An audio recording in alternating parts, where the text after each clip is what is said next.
Bonjour à tous, on se retrouve aujourd'hui pour ma critique de l'épisode 4 de la série Star Wars, Ahsoka. Dans cet épisode, on va suivre donc Ahsoka et bien évidemment Sabine qui sont sur Seatos. Alors je sais pas comment on le dit en français, ça doit être Seatos, j'imagine. Cette planète qu'on avait déjà vue ces dernières semaines, et elles sont à la recherche de la carte et forcément, elles vont devoir s'occuper de Baylan et de son apprenti, donc sa padawan Shin. Et c'est un peu comme la semaine dernière. La semaine dernière, on a eu beaucoup d'actions. C'était un épisode qui était vraiment composé à 90% d'actions. Et bien cette semaine, c'est la même chose. Alors la semaine dernière, c'était du dogfight, c'était vraiment du combat dans l'espace. Cette semaine, c'est du combat au sabre laser ou alors pour Sabine avec d'autres armes aussi. Mon avis global sur cet épisode, on rentrera dans les détails bien évidemment après. C'est compliqué de donner un avis global sur l'épisode après les 20 dernières secondes. Parce que bon, on va spoiler, bien évidemment, pas maintenant, mais on va spoiler après. C'est compliqué, parce qu'en fait, il y a une part d'émotion, il y a une part de... Qui ne se contrôle pas en fait. Ça ne se contrôle pas, ce genre de choses-là, ce genre d'émotions-là, qui fait que peu importe ce qui se serait passé dans cet épisode, j'aurais retenu que ça, dans tous les cas, et ça m'aurait plu.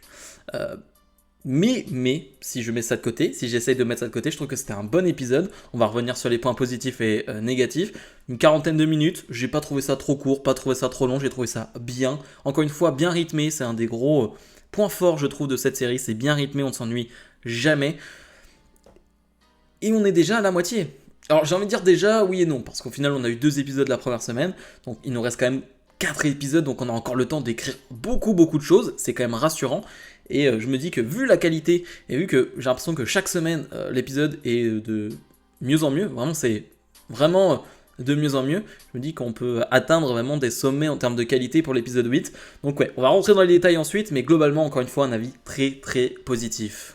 Donc pour parler des points positifs de cet épisode, et j'en ai parlé dans l'introduction, eh bien on a pas mal de duels au sabre laser, forcément. Donc on va avoir un duel entre Marok, donc qui est ce personnage-là qui nous laissait beaucoup de suspense, de mystère, un inquisiteur, on comprenait pas trop qui c'était finalement, qui lui va faire face plutôt à Ahsoka, et de l'autre côté on a Shin, donc la padawan, qui va faire à nouveau face à Sabine. On a la revanche de l'épisode 2, non 1 ou 2, je ne sais plus, si c'est épisode 1. Donc on a cette revanche-là, avec une Sabine qui est quand même un peu mieux préparée, un peu mieux à l'aise, j'ai envie de dire, qui a d'ailleurs sa tenue de Mandalorienne, ça fait quand même plaisir, qui a même ses armes de Mandalorienne, mais qui va combattre un peu avec tout, d'ailleurs, avec ses armes et en même temps le sabre laser. Bien évidemment, tu vois que Shin a quand même l'avantage, et c'est quand même rassurant. Je préfère qu'on fasse ça quand même, qu'on montre que Shin a globalement l'avantage, parce qu'on le voit, Sabine est certes douée au duel, et douée avec les armes, dû à son entraînement de Mandalorienne, mais elle n'a pas ce truc-là avec la force pour le moment, et donc tu vois que une Shin qui est une padawan, elle arrive quand même à prendre le dessus sur elle, et je trouve que c'est rassurant en termes d'écriture et de cohérence, c'est quand même bien fait. Et de l'autre côté, on a donc Ahsoka et Marok qui vont s'affronter. Alors finalement ces 4 s'affrontent en même temps, c'est-à-dire qu'on a des plans d'un coup sur Ahsoka, d'un coup on va sur Sabine, on ne fait que changer, et Ahsoka et Sabine ne cherchent qu'une seule chose, c'est finalement de les battre les deux pour arriver finalement là où il y a la carte, là où il y a le plan, là où il y a Baylan. Et surprenamment, Ahsoka va, je vais pas dire facilement, mais quasiment, on pourrait presque utiliser le terme, facilement battre Marok. Alors il y avait beaucoup de suppositions sur qui était Marok, et en fait on va voir que au moment où elle va le tuer, d'ailleurs avec un calme incroyable, et ça me fait penser un peu à la manière dont elle avait tué l'inquisiteur dans la série Tales of the Jedi, sans sabre laser d'ailleurs, mais juste en retournant le sabre laser de cet inquisiteur. Ça me fait penser un peu cette manière-là, avec ce calme-là, ce sang-froid-là, avec son expérience bien évidemment. Elle le tue avec un sang-froid assez incroyable. Et finalement, on voit qu'il y a toute une poussière qui sort du corps de Marok, qui n'est pas vraiment une vraie personne. Et j'ai l'impression quand même que c'était tout ça une invention de Morgane, qui est une sœur de la nuit, et on voit un peu ces couleurs-là de sœur de la nuit, ce vert-là, donc je me dis que c'était quand même ça, je pense. Et j'ai envie de dire tant mieux, parce que certains avaient imaginé que ce soit Ezra, etc. J'y croyais pas une seule seconde et heureusement ce n'est pas le cas. De l'autre côté, on a donc Sabine qui est en difficulté face à Shin. Shin qui va quand même réussir à s'enfuir, va réussir surtout à essayer de rejoindre Beilan. Pendant ce temps, Ahsoka a déjà rejoint Beilan et on va voir. Je trouve que Beilan, donc joué par Ray Stevenson, est un personnage assez unique, à part même dans l'univers Star Wars. Il est d'un calme incroyable, il est d'une prestance, d'un charisme, ça c'est clair, il n'y a rien à dire là-dessus, le gars, prestance incroyable. Il a une aura quand il parle, dans sa voix, sa prestance, c'est quelque chose. Voilà, c'est pas n'importe qui, et même dans sa manière de voir les choses, c'est-à-dire qu'il est... Il est pas dans l'énervement, il n'est pas dans l'agacement, justement, il est dans ce calme, toujours dans ce froid-là. Et tu sens que, on le sait, ça a été un ancien Jedi, et d'ailleurs il va parler d'Anakin à Ahsoka, parce qu'il connaît Anakin et il le dit, oh, voilà, tout le monde connaissait Anakin à l'époque, hein, quand on était dans l'ordre Jedi, forcément on connaissait Anakin. Et tu sens que, je dis pas qu'il serait capable de retourner du bon côté, c'est pas ce que je dis, mais tu sens qu'il a bien évidemment ce côté obscur, parce qu'il le dit, il veut finalement mettre Thrawn sur le trône tout simplement et que Thrawn détruise tout pour tout reconstruire, donc ça c'est pas vraiment, on n'est pas proche du côté lumineux bien évidemment, mais il a un personnage qui te laisse penser que tout n'est pas dans l'absolu et tout n'est pas dans l'extrême avec lui, et je trouve que c'est hyper intéressant comme personnage. On va avoir donc un duel entre Ahsoka et Beilan, Ahsoka qui se bat simplement avec un sabre laser, un combat hyper intéressant là aussi. Je trouve que c'est plutôt bien filmé. Alors le combat de tout début, il y a un combat au tout début où les deux, Ahsoka et Sabine, sortent du vaisseau et se battent contre des droïdes. Je trouve que c'est pas hyper bien filmé, bizarrement. Mais par contre ensuite, tous les combats sont plutôt bien filmés. En termes de décor aussi, on a donc cette planète Cytos, comme j'en avais parlé la semaine dernière, un peu ce décor d'automne, j'ai envie de dire, mais avec ce côté très sombre, avec ce côté très rocheux aussi. C'est un décor assez inédit dans même les films, les séries Star Wars, que j'aime beaucoup. Vraiment, ça change et j'ai trouvé ça vraiment très très beau globalement. Je parlais donc des combats au sabre laser, par exemple entre Ahsoka et Beilan. Je trouve que c'est bien filmé surtout. Bon, moi j'ai adoré la série Obi-Wan, mais c'est pas le problème. Les combats, ou même le côté combat dans le noir avec Vador, par exemple, Obi-Wan, je trouve que c'était quand même mal filmé, honnêtement. Voilà, même si j'ai adoré cette série, c'est mal filmé. Et ce côté sabre qui ressort avec la lumière, etc., c'était pas très beau. Et là, on n'a pas du tout ça. Je trouve que c'est vraiment très bien filmé. Il y a vraiment un effort qui est fait de ce côté-là et c'est hyper plaisant à regarder.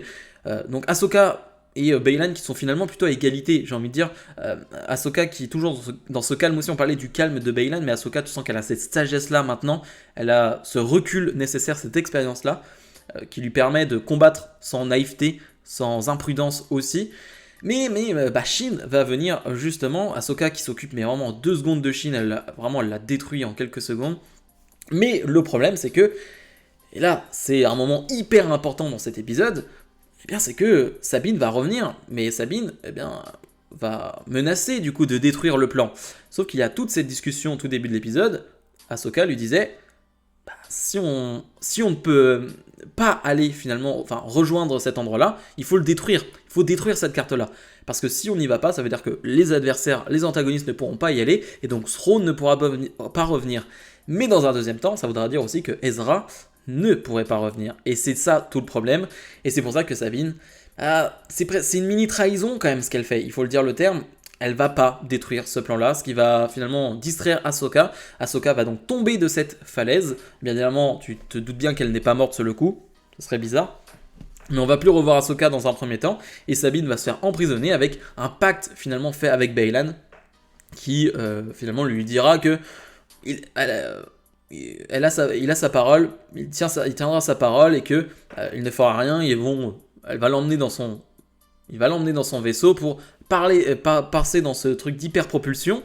Et à ce moment-là, donc il y a cette hyperpropulsion et on a le clan, finalement, un clan entre guillemets, mais une partie de la Nouvelle République, avec 6 vaisseaux, 6 X-Wing, donc avec Hera qui arrive avec Jason et Chopper, qui ont totalement désobéi aux ordres et ont voulu aider Ahsoka et Sabine. Malheureusement, ils arrivent au mauvais moment et là, ça va forcément retomber sur Hera, c'est sûr et certain. Ça va lui coûter très cher parce que quasiment tous les X-Wing vont exploser en vol et elle n'arrive même pas à rejoindre justement cet endroit-là au bon moment.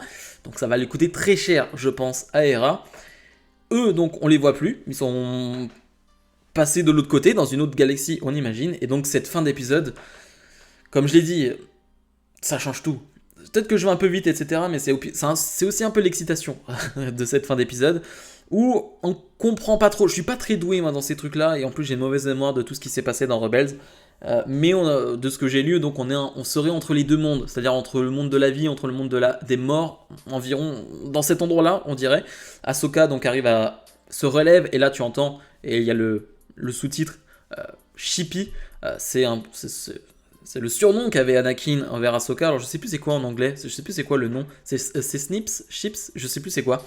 Mais je sais qu'en français c'est Shippy parce que Rebels je l'ai vu en français, mais là pour le coup je regarde en VO.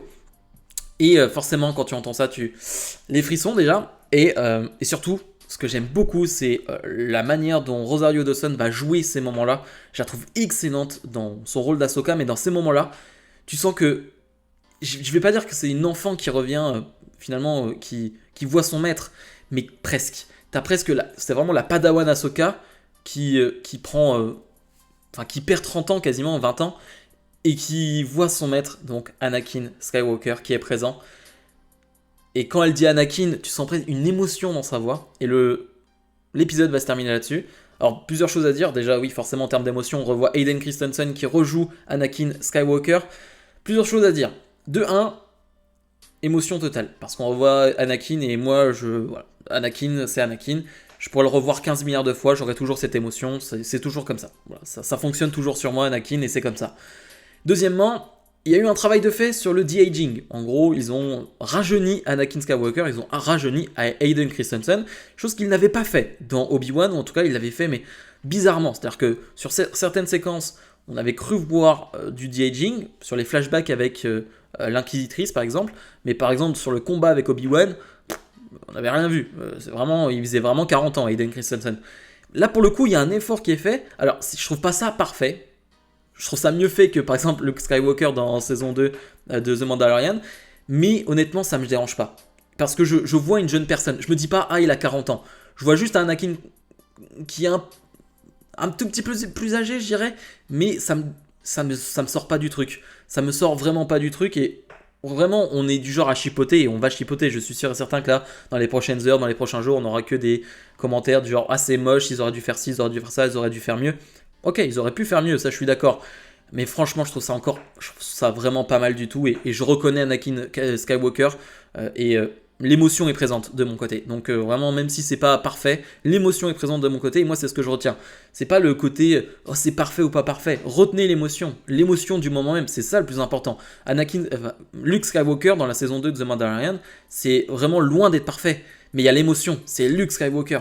Peu importe si c'est pas très beau. Après, on a vu ce qu'ils ont fait dans Book of Boba Fett et c'était quasi parfait, c'était hallucinant. Mais c'est l'émotion qui prime là-dessus. Voilà, faites regérer votre émotion, c'est ça qui doit primer dans ce genre de moment-là. Donc ouais, il n'y a pas de point négatif. Voilà, je suis un fanboy et je le dis, mais chaque semaine, et moi j'ai pas de souci là-dessus. J'ai pas de point négatif parce que, encore une fois, le de-aging réussi ou pas réussi, pour moi, c'est l'émotion qui a primé et je trouve pas ça moche, je trouve pas ça parfait, mais je trouve ça très honnête, franchement. Donc ouais, j'ai hâte d'être la semaine prochaine. Je pense que la semaine prochaine, bon, ça sera l'arrivée de Thrawn. Hein. Je vois pas comment Thrawn ne pourrait pas venir la semaine prochaine, sachant que les antagonistes sont passés dans l'autre galaxie avec cette hyper propulsion. Clairement, on va y aller. Une Ahsoka qui va donc être dans ce monde avec Anakin, et je pense que ça va nous détruire. Je pense que mentalement, ça va nous détruire. Les discussions qu'ils vont avoir, et j'espère que ça va durer quasiment tout l'épisode, la discussion entre les deux, ça peut nous détruire. Ceux qui ont vu Rebels, Clone Wars, ça peut vraiment nous détruire. Vraiment, ça peut nous détruire. Donc, on verra bien. On verra bien ce que ça va donner. Mais j'ai qu'une hâte, c'est d'être la semaine prochaine. Un peu comme chaque semaine. Voilà, j'attends chaque épisode. Et dès que l'épisode se termine, j'ai envie de voir la suite. Bref, comme d'habitude, n'oubliez pas de mettre le pouce vers le haut, de vous abonner. Nous on se retrouve donc la semaine prochaine pour un nouvel épisode. Salut, salut.